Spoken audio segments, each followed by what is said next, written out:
সম্মানিত ভিউয়ার্স, আজ 22শে আগস্ট। আমি সন্ধ্যার দিকে আপনাদেরকে কয় নদীর সর্বশেষ আপডেট জানাচ্ছি। আজকে দুপুর থেকে আপনার পানি কিছুটা কমে এসেছে। আমরা সারাদিন দেখেছি যে পানি বৃদ্ধি পেয়েছে। উজান থেকে নেমে আসা পাহাড়ি ডল এবং ইন্ডিয়া ডুম্বুর বাঁধের পানি আমাদের নদীর পানি বিপদসীমার উপর দিয়ে প্রবাহিত হচ্ছে, যার ফলে আজ দুপুর থেকে পানিটা কিছু কমেছে। আপনারা স্ক্রিনে যে পিকচারটি দেখতে পাচ্ছেন, এটি 12তে ছিল, এখন 10-এ নেমে এসেছে। উজানি পাহাড়ি ডল এবং ইন্ডিয়ার ডুমুর বাঁধের পানি আমাদের হবিগঞ্জের খোয়াই নদীর অবস্থা খুবই ভয়াবহ রূপ ধারণ করেছিল। কিন্তু পানি যদিও কিছুটা কমেছে, তারপরও পানির স্রোত এবং প্রবাহ কিন্তু বৃদ্ধি পাচ্ছে সময়ে সময়ে। আমরা জানি না ইন্ডিয়া কি আবার পানি ছেড়েছে কিনা, আমরা সেই নিউজটা এখনো পাচ্ছি না। কিন্তু অল্প 2 সেন্টিমিটারের মতো পানি কমে এসেছে।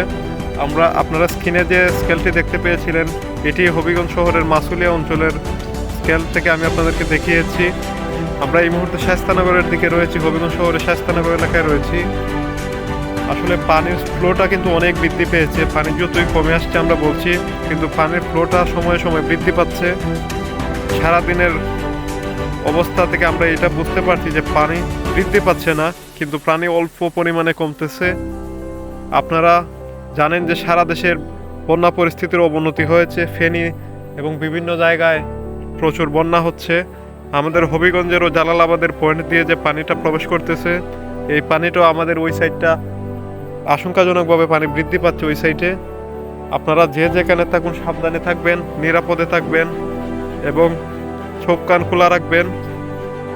আমাদের হবিগঞ্জের আরও বিভিন্ন স্থানে নদীর বাঁধের অবস্থা আশঙ্কাজনক রয়েছে। এর মধ্যে তেঘরিয়া এবং বাদইর অবস্থা ভয়াবহ।